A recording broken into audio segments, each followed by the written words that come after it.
अस्सलाम, this is Fayad Anjum और आप देख रहे हैं मेरा पॉडकास्ट जिसका नाम है टॉक इन ट्रेंड, जो कि अपलोड होता है हमारे YouTube channel the trend point पे। और जैसे कि आप जानते हैं कि हमारे पास होते हैं ऐसे गेस्ट जो करते हैं मजे मजे की बातें, बताते हैं अपनी लाइफ के बारे में, अपने एक्सपीरियंसेस के बारे में, और यकीनन उनकी कामयाबी के पीछे छुपे होते हैं ऐसे राज जो हम करते हैं यहाँ बुला के उनसे डिस्कस करते हैं, उनसे जानते हैं कि कैसे वो किस मकाम पे पहुंचे। तो आज के गेस्ट के बारे में एक मुख्तसर सा तारुफ देती चलूं कि जो हमारी गेस्ट हैं उनकी और मेरे गम एक से हैं और कहानी भी एक सी है माशाल्लाह। She is an educationist plus वो मीडिया पर्सन इन अ वे के मल्टीपल डायरेक्शंस में काम कर रही हैं। प्रोड्यूसर हैं, अपनी एक ऑर्गेनाइजेशन को लेके चल रही हैं, मोटिवेशनल थिएटर्स करवाती हैं, प्लस वो होस्ट हैं, आरजे हैं, और क्या क्या है ये तो बस अल्लाह ने उनको समझे कि अल्लाह ने उनको खुदादाद सलाहियतों से नवाजा है, और वुमेन विद मल्टीपल टैलेंट्स हैं वो। और बाकी वो खुद बताएंगी कि जो मैंने छोड़ दिया वो क्या है जो मजीद वो कर रही हैं। तो मैं वेलकम करूंगी, मेरे साथ आज मौजूद हैं बीना खान। अस्सलाम वालेकुम। वालेकुम अस्सलाम, कैसी हैं फरियाल? ठीक है, अल्लाह का शुक्र है। अब मैंने कहा आपके और मेरे दो केक्स हैं, दो केक्स, दुख भी सांझे और जो है ना सुख भी सांझे, ऐसे ही है। तो बीना माशाल्लाह आप पोस्ट हैं, प्रोड्यूसर हैं, अपनी एक ऑर्गेनाइजेशन लेके चल रही हैं, इवेंट ऑर्गेनाइजेशन कर रही हैं माशाल्लाह। मैंने सुना है अच्छा बोलती हैं, समा बांध देती हैं, और आपकी जो है बहुत सारी ऐसी चीजें हैं जो सुनी भी हैं, देखी भी हैं, और पर्सनली मैंने खुद ऑब्जर्व भी की हैं। तो क्या रह गया जो आपने नहीं किया? क्या रह गया? कुछ छोड़ा है किसी के लिए? नहीं, देखिए जिसको करने का शौक होता है ना तो उसके लिए तो बड़ा ग्राउंड है। मैं हमेशा, मेरा अपना एक लिखा हुआ शेर है, काफी पुराना है, जो मेरे पुराने रेडियो के लिसनर्स हैं उनको याद भी है, जबानी याद होगा, कि मिलता उन्हीं को है जिन्हें पाने का शौक हो, मिलता उन्हीं को है जिन्हें पाने का शौक हो, आदम बेजार लोगों का किस्सा यहाँ कहा। तो बस मैं आदम बेजार नहीं हूँ, जिंदगी में हर वक्त कुछ ना कुछ करते रहना मुझे अच्छा लगता है। और फनून लतीफा से एक बचपन से कहते हैं ना कि हर इंसान की एक फितरत होती है, तो मैं ये तो नहीं कहूंगी कि मुझे बचपन से अदाकारी का शौक था, बिल्कुल भी नहीं था, लेकिन हाँ फनून लतीफा के डिफरेंट टाइप्स मेरे अंदर कहीं मौजूद थे, और अदबी लोगों में शुमार कर सकते हैं, और इसमें मेरा कोई कमाल नहीं है, मुझे लगता है मैं बाय बर्थ ऐसी ही हूँ। शायरी से लगाव था छोटे से, परवीन शाकिर को जब मुझे समझ भी नहीं आती थी, मैं तब से परवीन शाकिर साहिबा को पढ़ रही हूँ, अमजद साहब को पढ़ रही हूँ, जब मुझे बिल्कुल समझ नहीं आती थी कि शायरी कैसे होती है, रदीफ और काफिया क्या होता है, इतने छोटे से। तो शायरी से लगाव था। अच्छा, एजुकेशन, हमारे घर का माहौल ऐसा था, अम्मा की तरबियत ऐसी थी कि हमारे घर का माहौल बिल्कुल बस पढ़ना और पढ़ाना, अच्छा, और कोई काम नहीं। तो ये तो मेरी अम्मा को इसका क्रेडिट जाता है, अगर मैं आज एजुकेशनिस्ट हूं तो इसका क्रेडिट मुझे नहीं जाता, मेरी अम्मा को जाता है, क्योंकि उन्होंने घर का माहौल ऐसा क्रिएट किया हुआ था कि हमें कोई काम नहीं था सिवाय इसके कि पढ़ना है और पढ़ाना है, सही, और कुछ भी नहीं। मुकम्मल अदबी फैमिली से आपका ताल्लुक है, हाँ। और यही चीज थी जिसने आप में शायरी का, मेजबानी का शगफ पैदा किया। हाँ, रेडियो सुनती थी बचपन। अच्छा, अम्मी, रेडियो भी मैं बताऊं कि रेडियो भी मैंने अम्मी को सुनते हुए देखा। अच्छा, हाँ, अम्मी के साथ रेडियो सुनती थी मैं। फिर पता नहीं कब ये डेवलप हो गई ये चीज, मेरे ख्याल से ये जब मुझे जहां तक मेरी मेमोरी काम करी है, जब मैं 9-10 की स्टूडेंट थी तब ये चीज डेवलप हुई मेरे अंदर कि मुझे खुद भी आरजे बनना चाहिए, मैं खुद भी रेडियो ब्रॉडकास्टर बनूंगी। उस वक्त लेकिन एक सरसरी सा था, अच्छे लगते थे रेडियो ब्रॉडकास्टर, आरजे बोल रहे हैं, कैसे बोल रहे हैं, गानों से ज्यादा उन पे फोकस होता था, मेरा बोल कैसे रहे। फिर जब कॉलेज स्टार्ट हुआ, फिर कॉलेज से मैंने स्ट्रगल शुरू की, और फिर 2000 अगर मुझे सही याद है तो 2011 या 12 में मेरा रेडियो का सफर as a radio broadcaster, as a RJ, मेरा रेडियो का सफर स्टार्ट हुआ। आई थिंक 2011 या 12 की बात है। तो ये एक ड्रीम था, बहुत बचपन का तो नहीं था, लेकिन हाँ स्कूल गोइंग ही कहेंगे, 9-10 के बच्चे स्कूल गोइंग ही होते हैं, तब से था। और फिर ये 2011-12 में ये पाया, तकमील को पहुंचा ये ख्वाब, ये ड्रीम के आरजे बन गए। तो कहते हैं कि पहली दर्ज का जो है वो मांग ही होती है, और यकीनन ये चीजें आप में वहीं से डेवलप हुई। तो जब आप सुनती थी, कभी दिल में ख्याल आता था कि इनको देखूं, ये दिखते कैसे हैं, इतनी खूबसूरत आवाज के मालिक जो लोग हैं, क्योंकि आरजेस यूजुअली उनकी आवाज की अपनी खूबसूरती भी होती है, और बात करने का जो तरीका और हुनर होता है, तो वो सुन के लगता है यार ये कौन सी मखलूक है, कैसे किस दुनिया के लोग हैं। तो कभी ऐसा फील हुआ, और आपके कौन से ऐसे फेवरेट आरजे रहे कि जिनको आपने सोचा कि मुझे मिलना है, जिंदगी में एक बार मिलना है? बिल्कुल सही कहा फरियाल, इसमें तो मैं क्या ऐड करूं। बिल्कुल आपने वही बात कही जो कि हकीकत है कि जब हम किसी, अब मैं खुद आरजे हूं तो अब तो खैर सोशल मीडिया का जमाना है कि लोग हमें देख भी रहे हैं, लेकिन जब जिस टाइम की जब मैं बात कर रही हूँ, जब मेरी अम्मा सुनती थी तो उस वक्त लोग जो जितने भी लिस्टनर्स होते थे वो एक ना आरजे का एक खाका बना लेते अपने दिमाग में। सही। वो बड़े हसीन होते थे आरजे, और आवाज सुन के वो करते थे ना, क्रिएशन हो जाती थी माइंड में, ऐसे होंगे, ऐसे दिखते होंगे। अब तो ऐसा नहीं है, अब तो सोशल मीडिया पे हमारे लिस्टनर्स हमें देखते भी हैं, हम कैसे दिखते हैं और ये वो। लेकिन आपने बिल्कुल ठीक कहा, और बहुत मुझे होता था तजस्सुस, जिस तरह से और लिस्टनर्स को अब होता है मेरा तजस्सुस, इस तरह जब हम लिस्टनर्स थे तो हमें भी तजस्सुस होता था कि भाई फलाना जो रेहान असदी हैं वो दिखते कैसे हैं, और भी बहुत सारे नाम हैं, अदनान हसन सैयद हैं, ये दिखते कैसे हैं, इतना अच्छा बोलते हैं, और भी काफी सारे नाम है। इस वक्त मुझे ज्यादा नाम याद नहीं आ रहे, मैं माजरत चाहती हूँ। और उस वक्त एक साहिर लोधी का प्रोग्राम भी होता था जिसमें वो आवाज मुझे पूरी सेहत के साथ तो ये बात याद नहीं है, लेकिन साहिर लोधी का भी एक प्रोग्राम में सुनती थी जिसमें वो आवाज भी, यानी 2 कैरेक्टर बनते थे। हाँ, वो आवाज चेंज करके एक कैरेक्टर में ढल जाते थे और एक वो नॉर्मल आरजे के तौर पे बोलते थे। मैं वो प्रोग्राम भी सुनती थी। सही सही। तो फेवरेट उनमें से सबसे ज्यादा कौन से थे और हैं अभी तक? फेवरेट में रेहान असदी हैं, आसिम बशीर हैं, अदनान हसन सैयद हैं, और भी काफी सारे लोग हैं। अबू नोमान, वो बड़े माशाल्लाह बड़े बड़े काबिल और बड़े अच्छे राइटर भी हैं वो तो, मतलब, और उनको भी ये सब, ये मतलब इन्हीं से सीखा है अगर मैं सच बोलूं तो। क्योंकि जिनको हम सुन रहे होते हैं एक्चुअली हमारे अंदर हम उन्हें कुछ ना कुछ ऑब्जर्व भी कर रहे होते हैं, तो ये है कि इन्हीं लोगों को सुना है। बहुत सारे नाम और भी हैं, देखिए ऐसा नहीं है कि मैं इन्हीं 4-5 लोगों को सुनती थी, बहुत सारे बहुत बड़े बड़े नाम ऐसे भी हैं जिनको सुना, जिनसे सीखा, लेकिन अभी इस वक्त मुझे उनके नाम याद नहीं है, तो उसके लिए मैं माजरत चाहूंगी। लेकिन रेडियो के सारे ही, मतलब जितने भी, बल्कि पहले तो बेहतरीन कहते हैं ना कि ब्रॉडकास्ट, क्योंकि उस वक्त उनके दिमाग में दिखना विखने का कॉन्सेप्ट तो होता नहीं था, तो वो सिर्फ एक आवाज की दुनिया होती थी, आवाज से रिश्ता होता था, और वो जो भी कुछ था वो आवाज थी। सही। अच्छा बीना, अगर हम देखें अभी का जो करंट सिनेरियो है, यहाँ देखें हमारे जितने भी न्यू कमर्स हैं, कितनी ओपन उनके पास अपॉर्चुनिटीज हैं, सोशल मीडिया प्लेटफॉर्म्स हैं, मीडिया अच्छी नजरों से देखा जाता है। मींस अगर मैं अपना या आपका स्टार्ट लूं तो थोड़ा सा मायूब समझी जाती थी ये बात। अगर हम किसी को बोलते थे कि एक्ट्रेस बनना है, मॉडल बनना है, तो एक ख्याल आता था कि बच्ची बिगड़ जाएगी, या इतनी आपको सडन परमिशन भी नहीं मिलती थी, और ना ही आप इस चीज को काफी सराहा जाता था। तो आपको क्या हर्डल्स पेश आई, आपके लिए क्या रिएक्शन था आपके पेरेंट्स का, और आपने किस तरह से स्टार्ट किया? अच्छा, मुझे, मैं सच बताऊं कि आरजे बनने में तो मुझे कोई हर्डल्स इतनी कोई खास मुझे नहीं याद आ रहा कि पेश आई, क्योंकि हाँ ये है कि कुछ लोग हमारा प्रोग्राम सुनते हैं और कुछ नहीं सुनते, वो इट्स एन अदर थिंग, अपनी अपनी चॉइस है, अपनी अपनी पसंद है।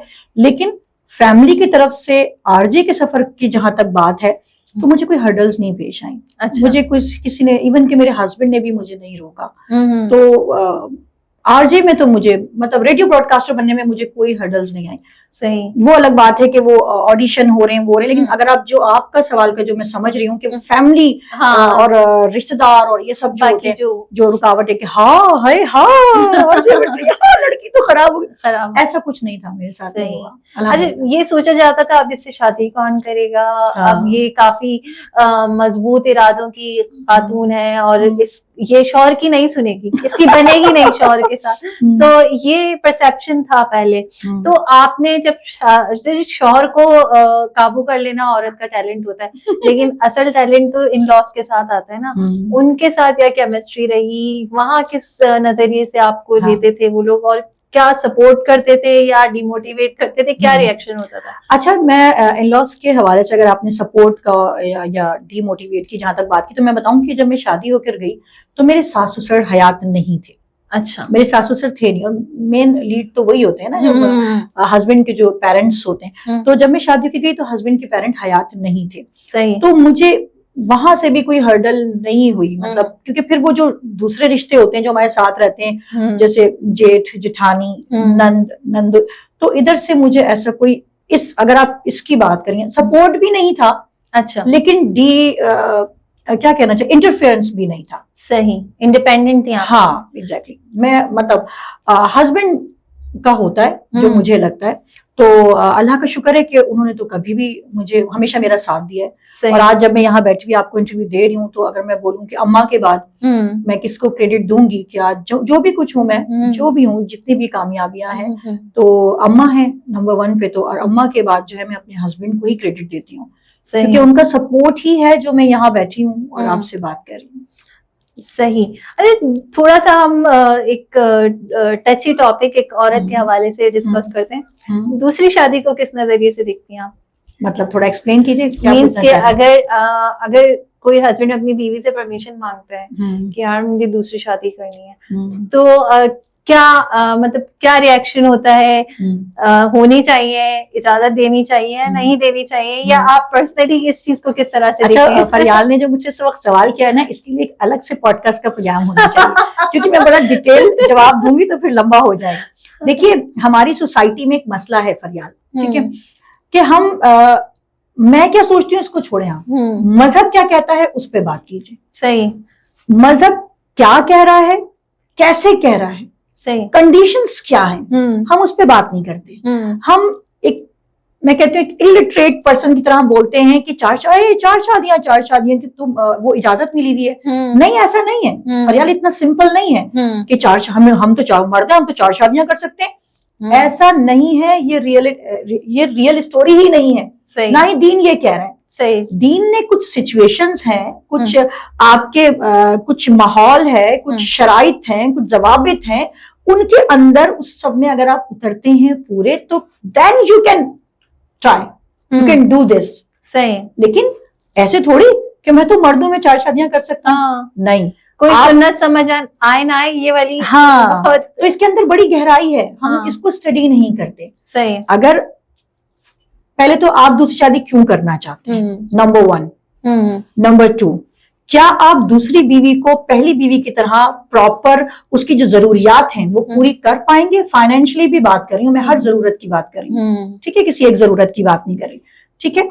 अगर पहली बीवी को अपना घर दिया है, तो क्या दूसरी बीवी को आप इस काबिल हैं कि दूसरी बीवी को भी अपना घर दे सके? सही। ठीक है। और टाइम जितना पहली बीवी को दे रहे हैं, क्या आप दूसरी बीवी को भी उतना टाइम दे सकते हैं? टाइम, पैसा, अहमियत, इज्जत, हर चीज। और फिर क्यों दूसरी शादी क्यों करना चाहते हैं? क्या डेफिशिएंसी है जी, मतलब रीजन तो बताइए कि करना क्यों चाहते हैं? किसी बेवा की मदद करना चाहते हैं, किसी यतीम की मदद करना चाहते हैं, किसी गरीब की मदद करना चाहते हैं, या आपके पास इतना मौजूद है पैसा, इतने स्ट्रांग हैं आप हर लिहाज से कि आप दूसरी को भी पहली की तरह बराबर की हुकूक दे सकते हैं? देन या आपकी औलाद नहीं है। बिल्कुल, रीजन मैंने कहा क्यों दूसरी शादी क्यों करनी है? तो वैसे है तो फिर मैं क्यों नहीं पसंद करूंगी? हमारा मजहब कह रहा है, तो मैं कौन होती हूँ इनकार करने वाली? बेशक। हाँ। अच्छा बीना, मेरे बहुत बहुत बहुत favourite host, actor, presenter Moin Akhtar साहब, ऑल टाइम फेवरेट। बिल्कुल, हम सबके वो उनका एक मिसरा था, औरत थी औरत की दुश्मन होती है, मर्द नहीं होता। इसको बाकी काफी सारे हमारे जो होस्ट रहे, एंकर्स रहे, रिपीट किया, लेकिन जहां तक मेरा ख्याल जाता है ये मुद्दा उन्होंने उठाया था। आप क्या समझती हैं, आप कितनों की दुश्मन है? नहीं, मैं देखिए, दुश्मन औरत की दुश्मन है, इस जुमले की जहां तक बात है, सेंटेंस की, तो एग्रीड सच है ये। अच्छा, किस नजरिए से ये बात आती है? कौन कौन से ऐसे मीन्स के जनरली अगर औरत की दुश्मन कहा जाता है, तो कौन कौन से ऐसे मुद्दे हैं? बहुत सारे मुद्दे। अच्छा। एक छोटी सी मिसाल देती हूँ, छोटी सी मिसाल है, मेरे जो देखने वाले हैं वो भी इसको एग्री करेंगे। आप भी वर्किंग वुमेन है, मैं भी वर्किंग वुमेन हूँ, बहुत सारी वर्किंग वुमेन इस वक्त हमें देख रही हैं। आपकी बॉस अगर औरत है, ठीक है, आप उसके पास जाती हैं, आप कहती हैं, मैं सबको नहीं कह रही, ये आपने कहा किसकी, तो मैंने आपको रोक दिया था क्योंकि मैं अपने आप को उसमें शामिल नहीं करती उस जेंट्री में, लेकिन आपने कहा हकीकत है कि नहीं, तो हकीकत है। अब मिसाल देने जा रही हूँ। अगर आपकी बॉस औरत है, ठीक है, आप गई, मेरी बच्ची जो है बीमार है, उसको फीवर है, मुझे ना हाफ डे चाहिए। औरत इतनी आसानी से आपको हाफ डे नहीं देगी, हर्डल्स करेगी आपके लिए। अच्छा, मैं सब अगेन रिपीट कर रही हूँ, मैं सबको नहीं कह रही, मगर मेजॉरिटी की बात हो रही है, एक जनरल कॉन्सेप्ट है। अगर आपका बॉस मर्द है, आप उसके पास जाती हैं, ठीक है। अच्छा, मर्दों में भी अच्छे बुरे सब होते हैं, ये मैं बता दूं आपको, लेकिन जो मेजोरिटी की बात कर रही हूँ कि अगर आप बॉस के पास जाती हैं, मेरी बच्ची बीमार है, फीवर है, उसे मुझे घर जल्दी जाना है, हाफ डे चाहिए, वो इतना टाइम नहीं लगाएगा, वो आपको अलाउ कर देगा। ठीक। अच्छा, मिसालें बहुत सारी हैं फरियाद, मैंने सिर्फ एक दी है। खवातीन बॉस जो है वो जस्टिफिकेशन मांगती हैं। अच्छा, पूरी डिटेल, कहाँ एडमिट है, कहाँ से इलाज करवा रहे हो, मतलब आपकी जब तक वो सेटिस्फाई नहीं हो जाएगी कि हाँ ये जेन्युइन रीजन है, तब तक आपको, क्योंकि मसला शायद ये भी है कि औरत से औरत की जेलसी का भी एक कॉन्सेप्ट होता है जो औरत और मर्द में कम होता है। अभी जो करंट एरा है इसमें मर्द भी औरत से जेलस होते हैं, मैंने ये भी देखा है, फील किया। हाँ, लेकिन ये इसका रेशो कम है। सही। लेकिन औरत से जेलस होती है, डिफरेंट एस्पेक्ट हैं इसके, डिफरेंट वजूहात हैं इसकी, लेकिन ये चीज है कहीं ना कहीं। अच्छा, एक और भी मैं मिसाल दूं, बड़ी कॉमन सी मैं मिसाल, अब जो मिसाल दे रही हूँ वो तो बहुत ही कॉमन है। आपने मेजॉरिटी लोगों से सुना होगा कि सास बहू की नहीं बन रही। आपने बहुत कम लोगों से सुना होगा कि ससुर और बहू की नहीं बन रही। अच्छा, ससुर जो है वो सपोर्टिंग साइड पे होता है हमेशा। नहीं, ससुर भी देखिए, ससुर भी बड़े टफ टाइम देते हैं बहू को, लेकिन बात हो रही है इस वक्त मेजॉरिटी की। तो जो मेजॉरिटी में आपने लोगों से क्या सुना कि सास और बहू की नहीं बन रही है, ये भी सुना है मैंने, लेकिन बहुत ही आटे में नमक के बराबर कि ससुर और बहू की नहीं बन रही है। तो सबसे बड़ा सबूत यही है कि क्योंकि ना सास बेटी मानती है ना बहू माँ मानती है, ये कॉन्फ्लिक्ट रहता है यहाँ, जो है ना, कहानी उथल पुथल होती रहती है। अच्छा, आपने जैसे कहा ना सास ससुर की, आपकी ऑब्जर्वेशन में ये बात आई हो कि डोमेस्टिक वायोलेशन किस कदर बढ़ चुका है। अब हम ऐसी ऐसी स्टोरीज देख रहे होते हैं कि बस मतलब दिल होता है कि क्या ये इंसान थे, इंसान ऐसा कर सकते हैं। सही बात तो आप किसको जिम्मेदार समझती हैं और क्या वजूहात हैं कि जिसकी वजह से ये इतना ज्यादा हमें सुनने में आ रहा है? लाइक पहले हमें कभी आता भी था तो हम ये देखते थे अगर कोई बेटा जो है वो ज्यादा अग्रेसिव नेचर का है तो पेरेंट्स कंट्रोल होता था। अब ये चीजें बहुत बढ़ती जा रही हैं, तो आप इसको किस नजरिए से देखती हैं? रीजन तो इसका यह है कि अभी जो न्यू जनरेशन है, या जो आज के, नॉट ओनली जनरेशन, आज के एरा के जो लोग हैं, बर्दाश्त की बहुत कमी है इनमें। सही। सब्र नहीं है। सही। सब्र नहीं है, बर्दाश्त की कमी है, शुक्र की कमी है। सही। जो है उसको नोटिस नहीं करते, जो नहीं है उसके लिए जद्दोजहद करते हैं, और नेगेटिव साइड पे भी जाने में देर नहीं लगाते। वही ना कि सब्र नहीं है। सही। सब्र नहीं है, शुक्र नहीं है। और सब्र और शुक्र की हमारे दिन में कितनी अहमियत है, और उसका देखिए, हमारे दिन में जो भी कहा गया है ना, उसका कुछ ना कुछ रीजन होता है। जी, उसके पीछे कोई ना कोई जबरदस्ती बात, थ्योरी होती है। बिल्कुल। तो सब्र और शुक्र ऐसे ही अहम नहीं है। जब मुआशरे से सब्र और शुक्र चला जाए तो मुआशरा बिगाड़ की तरफ जाता है। मुझे ऐसा लगता है कि अभी जो टाइम है, करंट जिस एरा में हम जी रहे हैं, मर्द हो, औरत हो, बच्चे हो, लड़की हो या लड़के हो, ठीक है, बॉयज गर्ल्स हो, वुमेन हो, सब्र की कमी है, बर्दाश्त की कमी है, शुक्र नहीं करते, और कंपटीशन बहुत बढ़ गया है। देखिए, कंपटीशन, हेल्दी कंपटीशन होना फरियाल अच्छी बात है, मैं भी उसका हिस्सा बनती हूँ। सही। लेकिन कंपटीशन हेल्दी भी होता है और अनहेल्दी भी होता है। बाज़ औक़ात हसद को भी लोग जो है ना कॉम्पिटिटिव स्ट्रेटेजी में ले लेते हैं। बाज़ औक़ात बाज़ लोग हसद में चीजें कर रहे होते हैं, वो समझते हैं कि हम इनको बीट कर जाएंगे, अंदर उनकी होती है हसद, नेगेटिविटी आपको कभी फलने फूलने नहीं देगी, ये याद रखिएगा। वो आपको ही खा जाएगी। हाँ, अगर उसके पास एक अच्छा घर है और आप भी ख्वाहिश करती हैं कि वैसा घर मेरे पास भी हो, तो यहाँ तक कहानी में कोई बुराई नहीं है। लेकिन उसको हासिल करने का तरीक़ेकार क्या है, कौन सा रास्ता है जो आप चुनेंगी उस चीज को हासिल करने के लिए, वो मायने रखता है। बेशक। अगर आप एक राइट पाथ पे हैं, अच्छे पॉजिटिव अंदाज में आगे बढ़ रही हैं और कुछ अचीव करना चाहती हैं, कुछ गोल्स हैं जिन्हें हासिल करना चाहती हैं, तो वो तो बहुत अच्छी बात है। लेकिन अगर आप उसको किसी को धोखा देकर, किसी को नीचे गिराकर, किसी को बदनाम करके, किसी पे कीचड़ उछाल के, किसी की जड़ें काट के, और फिर आप उस गोल को हासिल करते हैं, तो मेरी नजर में तो वो कुछ भी नहीं है, और वो सिर्फ हसद है। और हसद किसी को भी फलने फूलने नहीं देती, उसकी लाइफ बहुत कम होती है। अच्छा बीना, माशाल्लाह आप वर्किंग लेडी हैं, एक हाउस ओरिएंटेड वुमेन भी हैं और एक मदर भी हैं, तो parenting itself is a challenging task. बिल्कुल। तो आजकल हम देखते हैं कि कहीं ना कहीं बच्चे भी कभी कभी निग्लेक्ट हो रहे होते हैं। कहीं ना कहीं आप अगर जो है वो उस लेवल से अपने घर को नहीं देख रहे होते, घर भी निग्लेक्ट हो रहा होता है, शिकायतें रहती हैं। तो how do you manage it all, और एज ए पेरेंट आप क्या समझती है वर्किंग मदर को कैसे बैलेंस? अच्छा, ये क्वेश्चन मुझसे अक्सर लोग पूछते हैं ना, मैनेज कैसे करती हो? क्योंकि ज़ाहिर है मैंने बताया था कि मेरा ब्रांड भी है वीगुल के नाम से, और उसमें ज्वेलरी और कपड़े वगैरह होते हैं। जी, इस हवाले से भी आपसे चैट करेंगे। मुझसे नहीं, इस वजह से मुझे ना अक्सर लोग कहते हैं अच्छा ये भी कैसे मैनेज करती हूँ। एक्चुअली अल्लाह की मसलहत कहूंगी मैं ये तो नहीं कहूंगी कि मेरी लकी की बात नहीं है इसमें, मसलहत की बात है कि मेरी फैमिली बहुत छोटी है। सही। जैसे मैंने शुरू में बताया था कि मेरे सास ससुर हयात नहीं है, हम सब सेपरेट रहते हैं। सही है। ठीक है, मैं जॉइंट फैमिली में नहीं रहती। जॉइंट फैमिली में फिर आपकी जिम्मेदारियां ज्यादा होती हैं। सही। कुछ बहुत फायदे भी होते हैं जॉइंट फैमिली में, लेकिन कुछ जिम्मेदारियां भी ज्यादा, कमिटमेंट्स भी ज्यादा होते हैं। बिल्कुल ऐसा होता है, इसको भी टाइम देना, उसको भी। तो मैं चूंकि जॉइंट फैमिली में नहीं रहती, और बेटी मेरी एक है, बच्ची मेरी एक है, तो और माशाल्लाह माशाल्लाह वो बचपन से ही बड़ी मेच्योर है। अच्छा। तो हाँ, तो वो तो हेल्पिंग हैंड है मेरा। सही, हेल्पिंग हैंड है मेरा। तो ये शायद रीजन है कि मैं ये, और दूसरी बात जो मैंने शुरू में कही थी कि मैं कुछ ना कुछ करने पे बिलीव रखती हूँ। सही है। ये भी ये एक नेचर कह लें, फितरत कह लें कि मैं फारिग नहीं बैठ सकती। सही। कुछ ना कुछ करते रहना मुझे अच्छा लगता है। सही। और चूंकि फैमिली छोटी है तो मैं कर लेती हूँ। और छोटी होने के साथ साथ जैसे मैंने शुरू में बताया था कि कोऑपरेटिव है, हस्बैंड सपोर्टिव, हाँ बिल्कुल सपोर्ट करते हैं, बेटी सपोर्ट करती है, हस्बैंड सपोर्ट करते हैं। तो अच्छा, बाज़ बच्चे भी बड़ा प्राउड फील करते हैं, मेरी मम्मा ये, मेरी मम्मा वो, तो आपकी बेटी का क्या रिएक्शन होता है, वो कैसे आपको अप्रिशिएट करती है? नहीं बिल्कुल बिल्कुल, जैसे आपने कहा ऐसे ही मेरी मैं कहती हूँ ना बोला करो बेटा, ना बोला करो। लेकिन बच्चे अपने पेरेंट्स पे फख्र करते ही हैं। बिल्कुल, है ना, ऐसे ही है। तो चाहे वो किसी भी शोबे से हो, किसी भी इदारे से मुंसलिक हो, कि बच्चे अपने पेरेंट्स को आइडियलाइज भी करते हैं, क्योंकि वो मोहब्बत का लेवल अलग होता है ना, कुदरत की तरफ से उतरी हुई मोहब्बत होती है। तो वो मुझे बिल्कुल वैसे ही अप्रिशिएट करती है। लेकिन बाज़ ये परसेप्शन अदर देन फैमिलीज ये समझा जाता है कि वर्किंग वुमेन है तो बच्चों पे फोकस नहीं है और उनकी तरबियत में कोई किरदार नहीं है। ऐसा कहीं होता है क्या?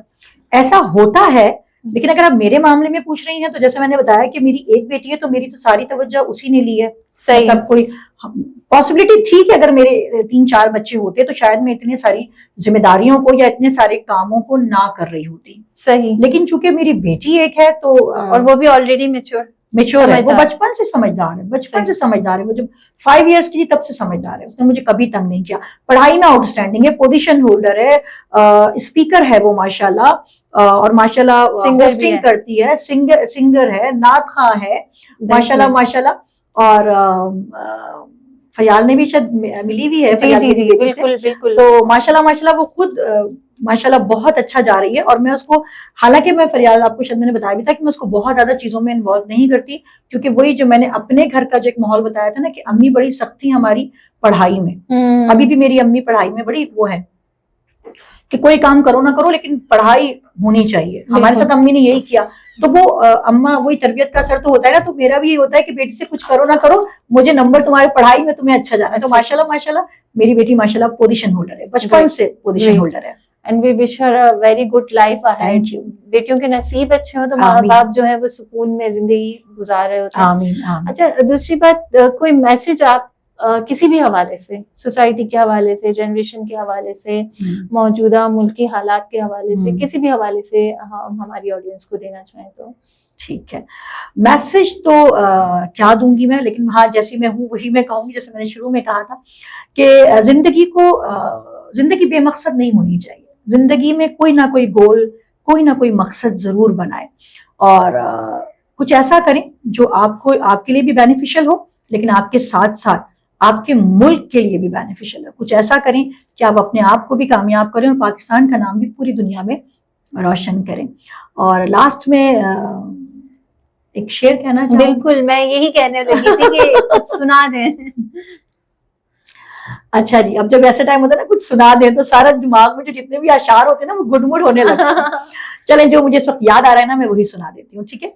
और ये मेरे एक होता है ना कि कुछ अशार ऐसे होते हैं जो जिनको आप बड़ा आइडियल, हालांकि अशार के लिए आप ये लफ्ज सुनेंगे थोड़ा आपको अजीब लगेगा कि मैं आइडियलाइज का लफ्ज यूज कर रही हूँ, लेकिन कुछ अशार ऐसे हैं जिनको मैं बहुत ज्यादा समझ के आगे पढ़ती भी हूँ, और कहां बताने का कोई ना कोई रीजन, सुनाने का कोई ना कोई रीजन भी होता है। सही। हुर्फ हुर्फ रटकर भी आग ही नहीं मिलती, हुर्फ हुर्फ रटकर भी आग ही नहीं मिलती, आग नाम रखने से रोशनी नहीं मिलती, आदमी से इंसान तक आ गए तो समझोगे, क्यों चराग के नीचे रोशनी नहीं मिलती। बेहतरीन, क्यों चराग के नीचे रोशनी नहीं मिलती। बहुत जबरदस्त बात है, और इसको समझ लें, घोल के पी लें और जिंदगी में अमल में ले आए कि आप अगर चराग हैं तो यकीनन आपकी रोशनी फैलनी चाहिए, और अगर वो रोशनी आप महदूद कर रहे हैं कुछ खास लोगों के लिए, कुछ खास मकसद के लिए, तो उसको जलना भी नहीं चाहिए, वो रोशनी नहीं है, फिर वो अंधेरा है। बिल्कुल। तो बीना के साथ बहुत अच्छा सेशन रहा, बहुत अच्छी बातें रही, और टाइम की कमी की वजह से हमें यहाँ थोड़ा सा बाउंड होना पड़ेगा, लेकिन बातें मजीद करेंगे, इनको दोबारा मदू करेंगे, इनकी अपनी भी मसरूफियात होती हैं, हम इनको एक लिमिटेड टाइम तक ही एंगेज कर सकते हैं। थैंक यू सो मच, आप आई, बहुत अच्छा लगा। मुझे भी बहुत अच्छा लगा, तुमने डिफरेंट सवाल किए मुझसे। Thank you so much. मैं पहले भी पॉडकास्ट में जा चुकी हूँ, लेकिन तुम्हारे सवाल क्वेश्चंस डिफरेंट थे। थैंक यू सो मच, बहुत अच्छा लगा। Same here. आपकी जो शाइस्ता गुफ्तगू है उसमें बड़ा मजा आया, और जैसे आपने बहुत ज्यादा नफीस लहजे में अपने अल्फाजों को बहुत लिमिटेड रखते हुए जवाब दिया, तो बहुत ये लगता है कि ये फनकार है। फनकार, एक होस्ट भी एक फनकार होता है, और उसको फन होता है कि अपनी बात को बहुत शॉर्ट टाइम में और बहुत अच्छे अल्फाजों से कैसे प्रेजेंट किया जाए। Thank you. तो थैंक यू सो मच। जहाँ रहें अपना ख्याल रखें, अपने से जुड़े लोगों को आसानियां प्रोवाइड करें, दुआ में याद रखें, टॉकिंग ट्रेंड देखते रहें, और द ट्रेंड पॉइंट को सब्सक्राइब करें। Thank you so much. Allah Hafiz. Allah Hafiz.